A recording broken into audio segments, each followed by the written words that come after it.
Hello friends, welcome to my YouTube channel the web education. So friends, एक गुरुत्वपूर्ण update আপনার সামনে share করব। সেটা হচ্ছে টিচার স্যালারি ইনক্রিমেন্ট নিয়ে, অর্থাৎ শিক্ষকদের বেতন বৃদ্ধি সংক্রান্ত নতুন বিজ্ঞপ্তি প্রকাশ করেছে সরকারের তরফ থেকে, এবং যেখানে সরকারের নতুন স্টেগনেশন যে ইনক্রিমেন্ট সেটা নিয়ে কিন্তু নোটিশ পাবলিশ করেছে। তো এই নোটিশটা পাবলিশ করা হয়েছিল গত 12 তারিখে, অর্থাৎ 12 সেপ্টেম্বর। তো নোটিশের বিস্তারিত অফিসিয়াল যে নোটিশ জারি করা হয়েছে তার বিস্তারিত ব্যাখ্যা আলোচনা করব। সেখানে স্টেগনেশন কী বা স্থবিরতা কী সেটা নিয়ে আলোচনা করব। রোপা 2019 অর্থাৎ 2019 যে রোপা শেষ হতে চলেছে সেটা কবে শেষ হবে, এবং কাদের জন্য এই নোটিশটা জারি করা হয়েছে, কাদের বেতন বৃদ্ধি পেতে চলেছে, তার ডিটেলস ব্যাখ্যা এই ভিডিওর মধ্যে দিয়ে আপনার সামনে তুলে ধরার চেষ্টা করব। তো অবশ্যই ভিডিওটি শেষ পর্যন্ত দেখুন, কেউ স্কিপ করবেন না।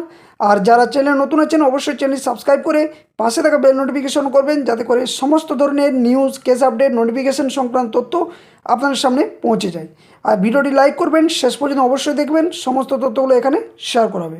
তো চলুন একদম ডিটেলস, বেশি ওয়েট না করে ডিটেলস যে নোটিশ, সে নোটিশের বিস্তারিত আলোচনা করব, তারপর সেটা বাংলাতে আপনার সামনে তুলে ধরার চেষ্টা করব। তো আপনারা দেখতে পাচ্ছেন এই নোটিশটা জারি করা হয়েছে গভর্নমেন্ট অফ ওয়েস্ট বেঙ্গলের তরফ থেকে। যারা ডাইরেক্টর অফ স্কুল এডুকেশন বিকাশ ভবন, দেখতে পাচ্ছেন এখানে যে অ্যাড্রেস, সে ফুল অ্যাড্রেস দেওয়া রয়েছে। এবং এই নোটিশটা জারি করা হয়েছে গত 12/9/2025 তারিখে, এবং যার মেমো নাম্বার এখানে দেওয়া রয়েছে 662SC/G। এবং এটা কাদের ভিত্তিতে করা হয়েছে, যে commissioner of school education West Bengal তরফ থেকে করা হয়েছে, যেখানে বিভিন্ন ডিপিএসসি চেয়ারম্যান যে রয়েছে তাদেরকে করা হয়েছে, তাদের সাথে সাথে ডিস্ট্রিক্ট ইন্সপেক্টর অফ স্কুল অর্থাৎ এসআই, সে সমস্ত আধিকারিকদের কিন্তু এই নোটিশটা জারি করা হয়েছে, যে এই নোটিশের ভিত্তিতে তাদের যে স্যালারি ইনক্রিমেন্ট বা রোপা 2009 বা ডিডিও নিয়ে কিন্তু ডিটেলস তথ্য দেওয়া হয়েছে। তো এখানে সাবজেক্টটা কী বলা রয়েছে না, সাবজেক্টটা বলা রয়েছে increment beyond stagnation of pay as per ROPA 2019 অনুসারে। তো এখানে কি বলা রয়েছে না, in reference to above it is inform that an interface has been given at respective DDO login under IOSMS portal to update the pay level accordingly for any individual employee who has already reached the last cell of the pay matrix, and therefore the pay is required to be updated with stagnation increments with reference of the date of effect of such increment along with the date from which assembly। অর্থাৎ বিষয়টা যেটা বলা হয়েছে, যে সমস্ত শিক্ষক শিক্ষিকারা রয়েছেন যারা ডিডিও লগ ইন, যা IOSMS যে পোর্টাল, সেখানে আপডেট লেভেল হিসেবে যে আপডেট করতে বলা হয়েছে, এবং সাথে সাথে 2019 যে রোপা, সে রোপার 2019-এর কিন্তু যে সময়সীমা সেটা কিন্তু এই 2025-এ শেষ হবে। তার ভিত্তিতে যে সমস্ত শিক্ষক শিক্ষিকারা যাদের মানে যে চাকরিরত যে অবস্থা সেটা কিন্তু শেষের দিকে, তাদের জন্য এই নোটিশটা খুবই গুরুত্বপূর্ণ।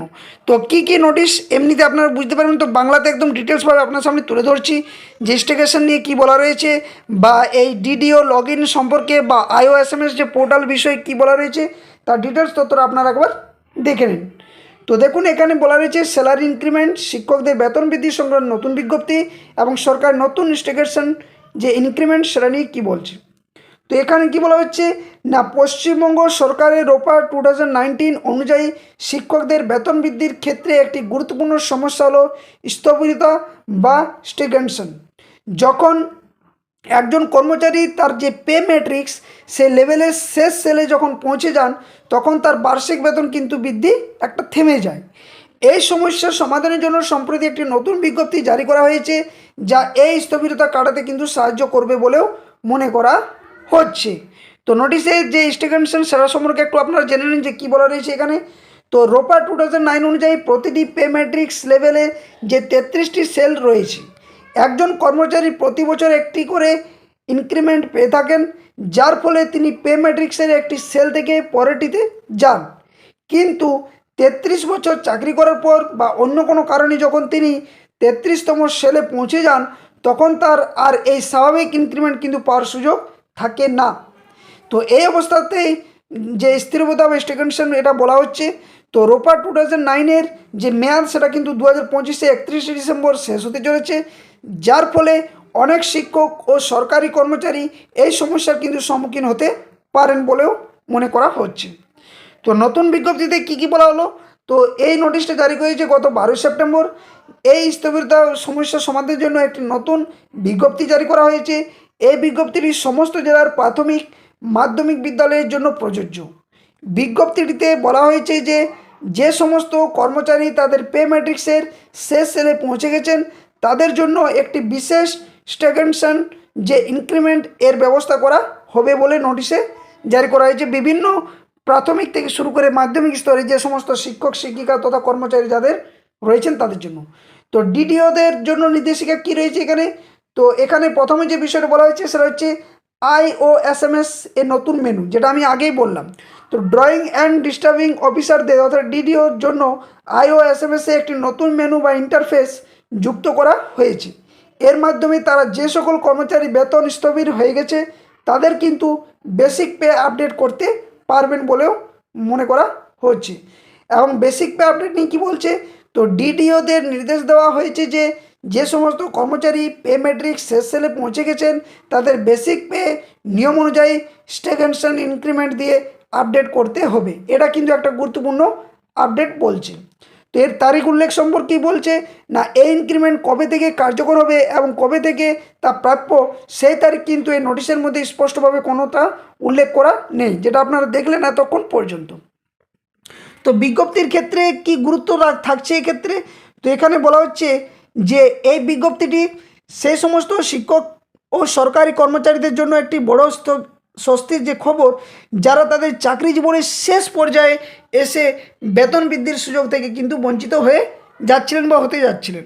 তো এই উদ্যোগের ফলে তাদের আর্থিক যে সুরক্ষার পাশাপাশি কর্মস্পৃহাও বাড়বে বলে আশা করা যায়। তো সরকারের এই পদক্ষেপটি কর্মীদের প্রতি তাদের দায়বদ্ধতারই একটা প্রতিফলন দেখা যাচ্ছে। তো এই বিজ্ঞপ্তির সঠিক বাস্তবায়নের মাধ্যমে রোপা 2019 অর্থাৎ 2019-এর স্থবিরতা সংক্রান্ত সমস্যার একটি স্থায়ী সমাধান হবে বলেও কিন্তু আশা করা হচ্ছে এই নোটিশের মধ্য দিয়ে।